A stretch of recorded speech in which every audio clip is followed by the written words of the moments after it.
राधे राधे। मैं नंदिनी प्रिय संस्कृतम में आप सभी बंधुजनों का स्वागत करती हूँ। तो चलिए प्रश्नोत्तरी शुरू करते हैं। अब तक हमने 60 प्रश्न देख लिया है। अब हम 61 नंबर प्रश्न को इस कक्षा में देखेंगे और यह प्रश्न पत्र हम यूजीसी नेट 25 कोड संस्कृत 2020 की देख रहे हैं, जो कि हमारा सितंबर में एग्ज़ाम हुआ था। तो चलिए 61 नंबर प्रश्न को देखते हैं। अधोनिर्दिष्टानां समीचीनां तालिकां चिनोत। मिलान करना है। एक तरफ हमें वेद दिए गए हैं, दूसरी तरफ वेदों के ब्राह्मण दिए गए हैं और हमें बताना है कि कौन सा किस वेद का ब्राह्मण है। तो चलिए देखते हैं। गोपथ ब्राह्मण के विषय में देखें। हमारा सबसे पहले ए विकल्प जो है गोपथ ब्राह्मण है। तो गोपथ ब्राह्मण हमारा अथर्ववेद का है, तो ए को हम 3 से मिलाएंगे। बृहदारण्यक जो है आपका उपनिषद है, यह आपका शुक्ल यजुर्वेद से संबंधित है। इसके बाद आर्षीय ब्राह्मण आपका सामवेद से संबंधित है और तैत्तिरीय ब्राह्मण कृष्ण यजुर्वेद से संबंधित है। बृहदारण्यक नाम से ब्राह्मण नहीं है, आरण्यक है जो कि शुक्ल यजुर्वेद का है। तो हम देख लेते हैं चारों वेदों के। हालांकि इस प्रश्न का हमारा ए का 3, बी का 4, सी का 2 और डी का 1। पहला ही विकल्प इस प्रश्न का हमारा सही उत्तर हो जाएगा। बाकी हम चारों वेदों के जो है देख लेते हैं ब्राह्मण ग्रंथ। तो ऋग्वेद के ऐतरेय और सांख्यायन है, जिसको कौशितकी भी कहते हैं। अथर्ववेद का एक ही ब्राह्मण है, गोपथ ब्राह्मण। सामवेद के विषय में देखें तो उपनिषद ब्राह्मण, जिसको छांदोग्य ब्राह्मण या मंत्र ब्राह्मण भी कहते हैं। संहितोपनिषद ब्राह्मण, वंश ब्राह्मण, जैमिनीय ब्राह्मण, प्रौढ़ ब्राह्मण, जिसको पंचविंश ब्राह्मण या महाब्राह्मण या तांड्य ब्राह्मण भी कहते हैं। इसके बाद षड्विंश ब्राह्मण, सामवेदान ब्राह्मण और आर्षेय ब्राह्मण। इसके बाद देवताध्याय ब्राह्मण। अब आ जाते हैं शुक्ल यजुर्वेद पे। यजुर्वेद की 2 शाखाएं हैं, शुक्ल यजुर्वेद और कृष्ण यजुर्वेद। शुक्ल यजुर्वेद की में जो है सतपथ और काण्व, ये 2 माध्यन्दिन शाखा और काण्व शाखा, इसमें 2 है और दोनों पर ही सतपथ नाम से ब्राह्मण मिलते हैं। कृष्ण यजुर्वेद में एकमात्र तैत्तिरीय ब्राह्मण मिलता है। कृष्ण यजुर्वेद का एकमात्र तैत्तिरीय ब्राह्मण मिलता है। तो इस तरीके से इस प्रश्न का हमने विश्लेषण देखा। चलिए अगले प्रश्न की ओर बढ़ते हैं। अगला प्रश्न है हमारा,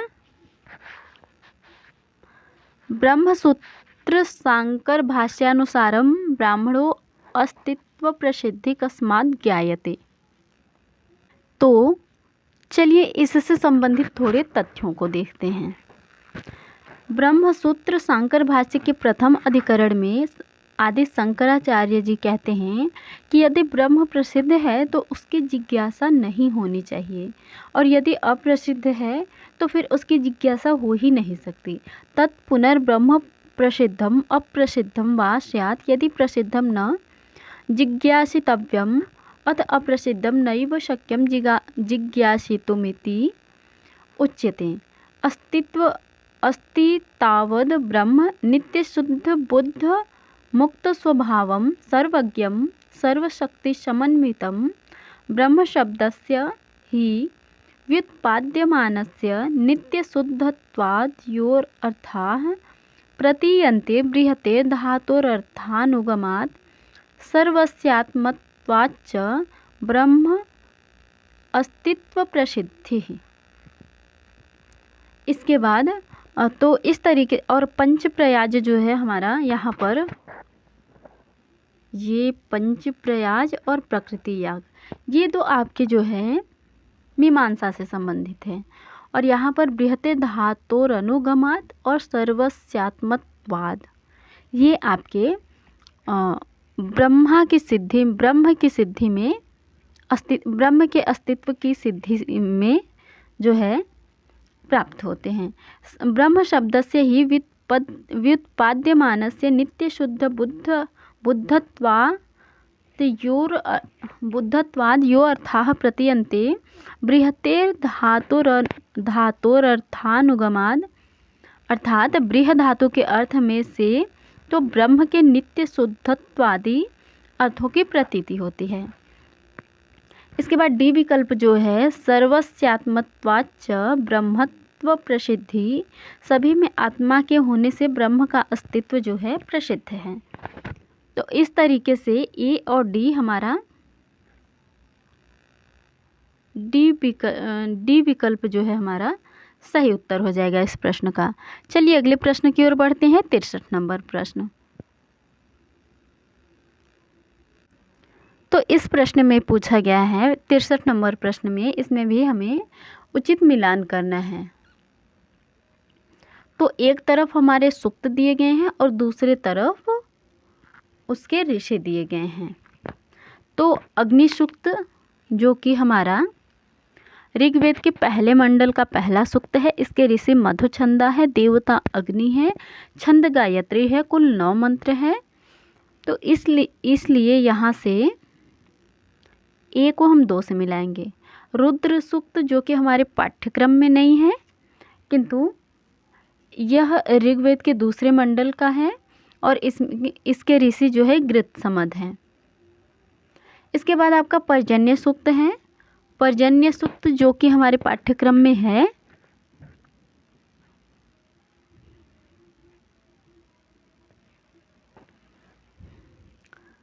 और इसके ऋषि हैं भौमी अत्रि ऋषि। और ज्ञान सूक्त जो कि हमारे ऋग्वेद के 10वें मंडल का 71वां सूक्त है और उसके ऋषि हैं आपके बृहस्पति, देवता ज्ञान, छंद त्रिष्टुप और कुल 11 मंत्र हैं। तो इस तरीके से ज्ञान सूक्त को अंगिरस बृहस्पति इस तरीके से मिलाएंगे। तो हमारा ए को 2, बी को 3, सी को 4, डी को 1, पहला विकल्प ही हमारा सही उत्तर हो जाएगा। हाँ जी, पहला विकल्प ही इस प्रश्न का हमारा सही उत्तर हो जाएगा। चलिए अगले प्रश्न की ओर बढ़ते हैं। अगला प्रश्न है हमारा, नैषधीय चरिते कति सर्गाः सन्ति।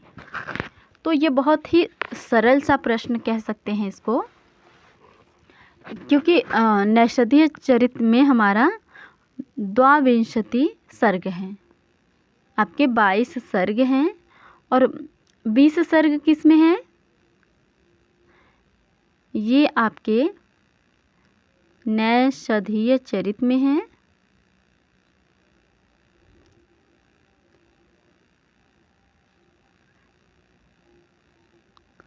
और ये आपका शिशुपाल वधम में है 20 सर्ग।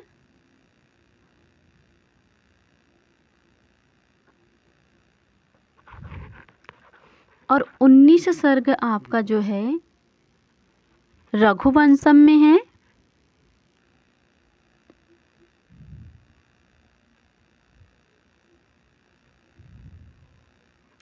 और 21 सर्ग का मुझे ऐसा कुछ नहीं ध्यान आ रहा है। तो ये चीज़ें थी। और यहाँ पर हमसे नैषधीय चरितम के विषय में पूछा गया है, तो हमारा सही विकल्प डी 22 हो जाएगा, जो कि हमारे श्री हर्ष जी की रचना है। शिशुपाल वध माघ जी की है, रघुवंशम महाकवि कालिदास जी की है। ये दो, इनमें से ये दो तो आपके बृहत्त्रयी के अंतर्गत आएंगे और एक हो गया आपका किरातार्जुनीयम जो कि 18 सर्गों का है। तो चलिए इस तरीके से हमने इस प्रश्न का देखा। अगले प्रश्न की ओर बढ़ते हैं। 65 नंबर प्रश्न में पूछा गया है, तर्क संग्रहानुसारम वाक्य ज्ञाने अग्निनाशेन चेद इति वाक्यम कथम न प्रमाणम। यह वाक्य जो है क्यों प्रमाण नहीं है? तो तर्क संग्रह नामक ग्रंथ के कर्ता श्री अन्नम भट्ट जी हैं। तर्क संग्रह न्याय तथा वैशेषिक दर्शन का मिश्रित प्रकरण ग्रंथ है।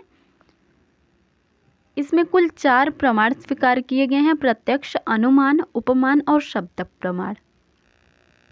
शब्द प्रमाण के ज्ञान में वाक्य ज्ञान हेतु होता है और वाक्य आकांक्षा योग्यता सन्निधि से युक्त हो, लेकिन ये तीनों क्या है इसका प्रतिपादन करते हैं। जैसे आकांक्षा के विषय में कहते हैं कि हमारे विकल्प में भी आकांक्षा दिया गया है, तो हम देख लेते हैं। उसके विषय में कहते हैं, राम कहने के बाद मन में आकांक्षा होती है कि राम क्या जाता है, खाता है, और कुछ इस प्रकार की इच्छा आकांक्षा कहलाती है। तो इस तरीके से हमने आकांक्षा को देखा।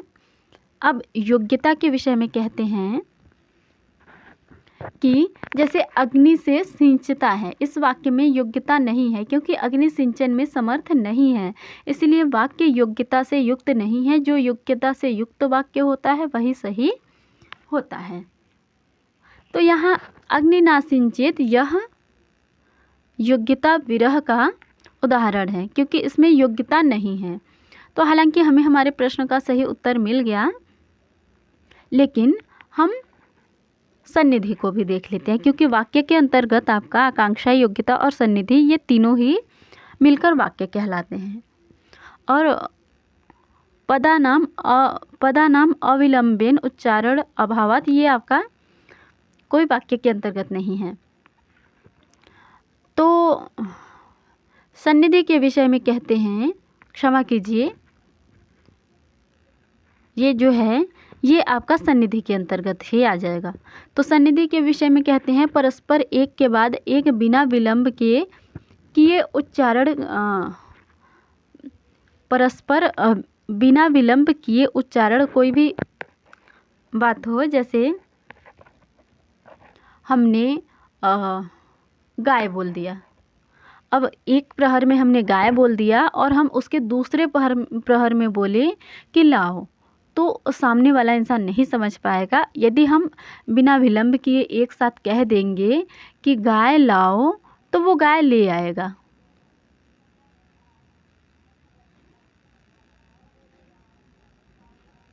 गाय लाओ। तो यदि इसमें विलंब नहीं रहेगा और इसमें एक दिन का गैप हो जाता है, तो वो गाय नहीं ले आ पाएगा क्योंकि वो समझ नहीं पाएगा। और इनमें यदि विलंब नहीं रहेगा तो सामने वाला इंसान आपको गाय ला के दे देगा। तो इस तरीके से इस प्रश्न का हमारा सही उत्तर ए है। चलिए अगले प्रश्न की ओर बढ़ते हैं। अगला प्रश्न है हमारा, इसमें पूछा गया है कि ब्राह्मी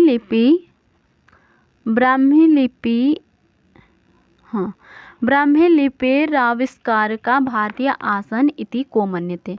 ब्राह्मी लिपि के आविष्कार में भारतीय विद्वान कौन माने जाते हैं इनमें से। ऐसा ही प्रश्न अभी इसी प्रश्न पत्र में हमने पहले देखा। कौन सा प्रश्न था वो, थोड़ा पहले था, देखते हैं। हमने देखा भी था, ये नहीं, हाँ ये, इसमें पूछा गया था कि आपका कौन सा विदेशी सिद्धांत नहीं है। तो विदेशी सिद्धांत नहीं है तो ये द्रविड़ वाला था।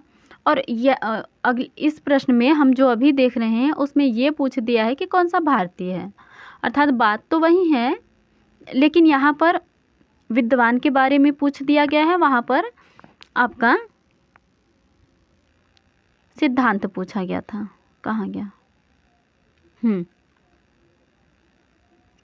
कौन से विद्वान मानते हैं। तो चलिए फिर से एक बार हम बता देते हैं आपको, हालांकि हमने वहाँ भी बताया था। तो ब्राह्मी लिपि की उत्पत्ति पहले तो विदेशी और विद्वान भारतीय दो लोग मानते हैं। विदेशी उत्पत्ति भी मानते हैं और भारतीय। कुछ लोग विदेशी से मानते हैं ब्राह्मी लिपि की उत्पत्ति और कुछ लोग भारत से। तो उसके बाद विदेशी उत्पत्ति का सिद्धांत जो है उसमें 2 होता है, हमने बताया था पहले।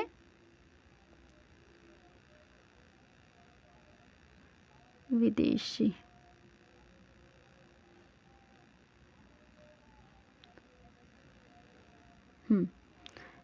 कौन कौन से,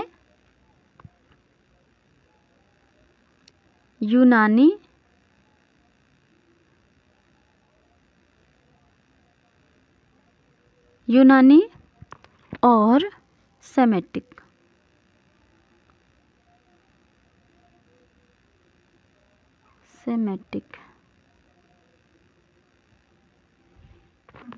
ओके।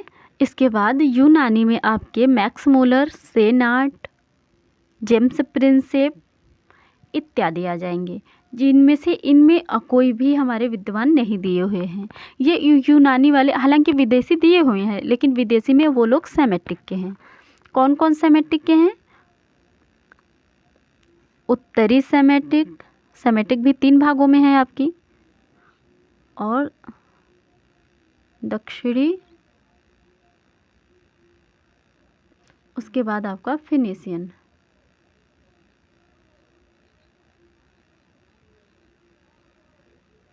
ओ नो, क्या हो रहा है?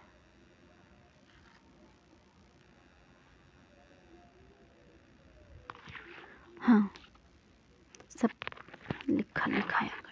चलिए हम भारतीयों को बताते हैं। विदेशियों को आपका फिनिशियन में, उत्तरी सेमेटिक में आपके आ जाएंगे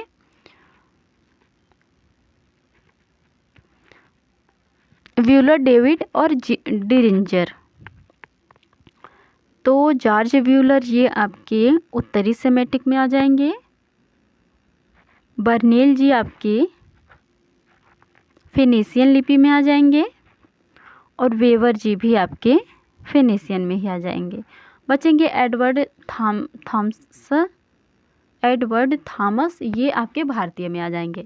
तो चलिए हम भारतीयों का देखते हैं कि भारतीयों में कौन कौन है। तो भारतीयों में भी मुख्य रूप से 2 विभाग हैं। ब्राह्मी लिपि का भारतीय सिद्धांत जो है उसमें भी 2 मत हैं।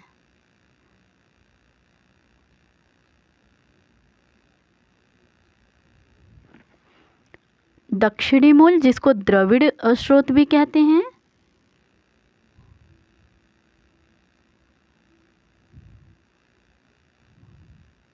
और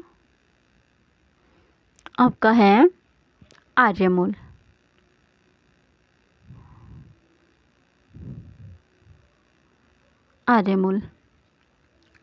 अब दक्षिणी मूल जो है इसमें लैनसन और एडवर्ड थॉमसन ये आ जाएंगे।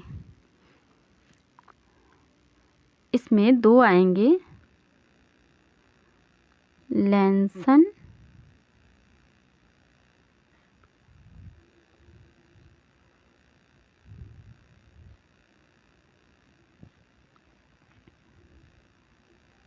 एडवर्ड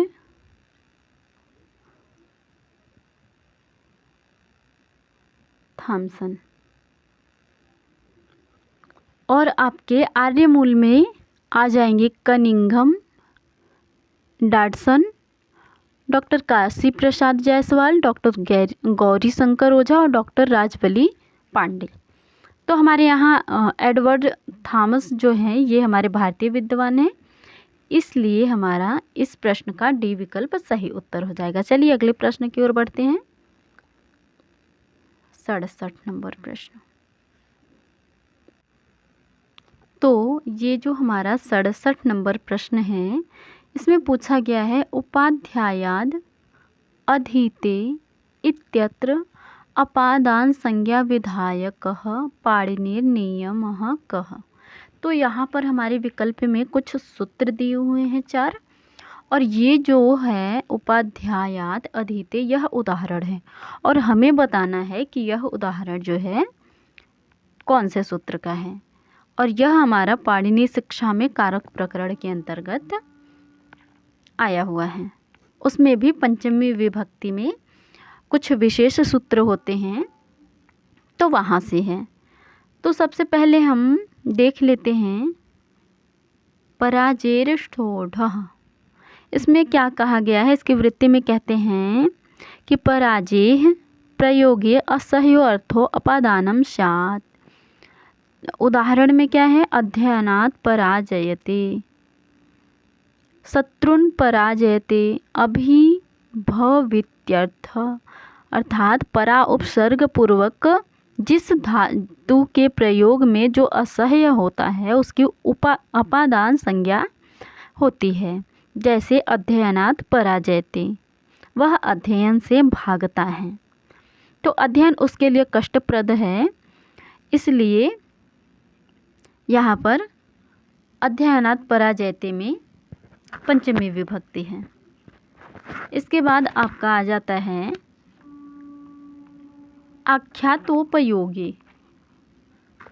आख्यातोपयोगी ये सूत्र जो है इसकी वृत्ति में कहते हैं कि नियम पूर्वक विद्या स्वीकारे वक्ता प्राक्संज्ञः स्यात्। तो नियम पूर्वक जिससे विद्या नियम पूर्वक पढ़ी जाए या मालूम की जाए वह गुरु या अध्यापक आदि अपादान होता है। उदाहरण के लिए उपाध्यायात् अधीते। तो इस तरीके से हमारा उपाध्यायात् अधीते जो है आख्यातोपयोगी सूत्र का उदाहरण है। अब हमारे बचे दो, जनिक कर्तुः प्रकृति। इसके विषय में मिलता है जायमानस्य हेतुर अपादानम स्यात्। जन धातु से कर्ता का मूल कारक अपादान होता है। उदाहरण के लिए प्रजाः प्रजायन्ते। ब्रह्मा जी से समस्त प्रजा उत्पन्न होती है। इसके बाद भुवः प्रभुवः जो है इसके विषय में मिलता है कि भुवनम भूः भूकर्तृः प्रभवस्तथा। प्रभव का अर्थ है उत्पत्ति स्थान, उत्पन्न होने वाले का प्रभव अपादान होता है। जैसे हिमवतो गंगा प्रभवती तत्र प्रकाशते इत्यर्थः। तो हिमवतो गंगा प्रभवती ये आपका भुवः प्रभुव का उदाहरण है और हमारा इस प्रश्न का डी विकल्प सही उत्तर है। चलिए अगले प्रश्न की ओर बढ़ते हैं। अगला प्रश्न है हमारा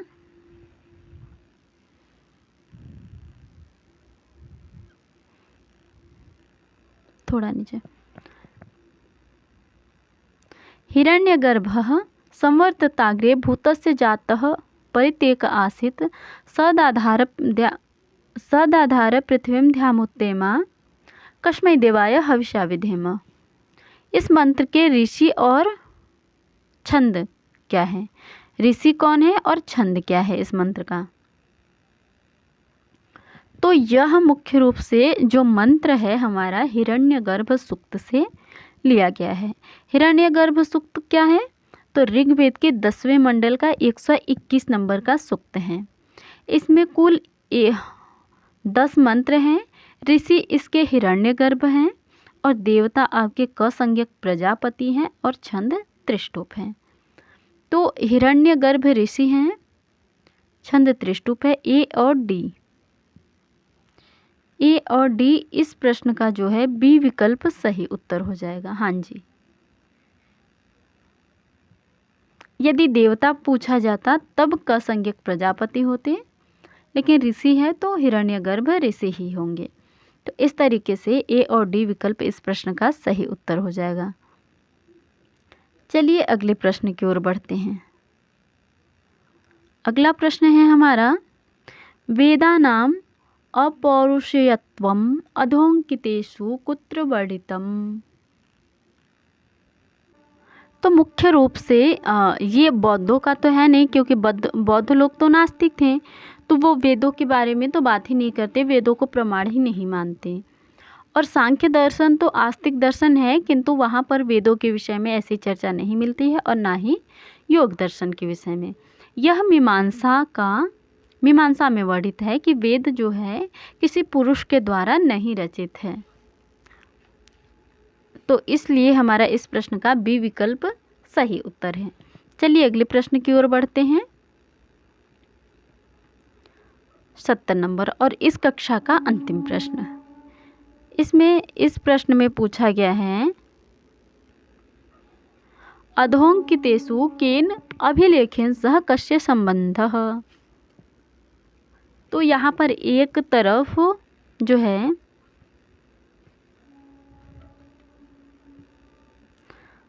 अभिलेख दिए गए हैं और दूसरे तरफ उनसे संबंधित लोग हैं। तो चलिए देखते हैं श्री हर्ष जो है हमारे, उनका किस अभिलेख से संबंध है। तो हर्ष का बांसखेड़ा का ताम्रपत्र लेख है। तो बांसखेड़ा ताम्रपत्र लेख अर्थात ए को हम थोड़ा ऊपर छोटा करते हैं, हाँ जी ऐसे। ए को हम 3 से मिलाएंगे। उसके बाद पुलकेशियन द्वितीय का हर्ष का बांसखेड़ा ताम्रपत्र लेख जो है जिला शाहपुर उत्तर प्रदेश में, लिपि उसके ब्राह्मी है और विषय उसमें हर्षवर्धन के पूर्वजों तथा उसकी उपलब्धियों का है। और पुलकेशियन द्वितीय का जो है ये होल शिलालेख है, ये होल शिलालेख जो बीजापुर में है। भाषा संस्कृत है, लिपि जो है दक्षिण ब्राह्मी है, विषय पुलकेशियन द्वितीय तक चालुक्य शासकों का वर्णन है और पुलकेशियन द्वितीय की कीर्ति का उल्लेख है। इसके बाद आपके आ जाते हैं समुद्रगुप्त। इनका आपका समुद्रगुप्त का प्रयाग स्तंभ लेख जो इलाहाबाद उत्तर प्रदेश मूलतः कौशाम्बी में था, जहाँ से इलाहाबाद किले में लाया गया। तो सी को 2 से मिलाएंगे। इसकी भाषा संस्कृत है, लिपि ब्राह्मी है, विषय समुद्रगुप्त का जीवन चरित्र तथा उपलब्धियों का विवरण है। और कनिष्क आपके जो हैं डी विकल्प कनिष्क प्रथम कालीन सारनाथ बौद्ध प्रतिमा लेख जो है कनिष्क से संबंधित हैं। यह सारनाथ जिला वाराणसी उत्तर प्रदेश में है। भाषा संस्कृत प्राकृत से प्रभावित है, लिपि ब्राह्मी है, काल प्रथम शताब्दी है, विषय भिक्षु बल द्वारा विभिन्न लोगों के साथ क्षत्र और यष्टि की स्थापना हित और सुख के लिए। तो इस तरीके से हमारा ए का 3, बी का 4, सी का 2 और डी का 1, इस प्रश्न का हमारा डी विकल्प जो है सही उत्तर हो जाएगा। तो इस तरीके से हमने 10 प्रश्नों को इस कक्षा में देखा। अब अगले प्रश्नों को अगली कक्षा में देखेंगे। तो यदि प्रश्नोत्तरी अच्छी लगी तो चैनल को सब्सक्राइब कर लें, लाइक करें, कमेंट करें। धन्यवाद।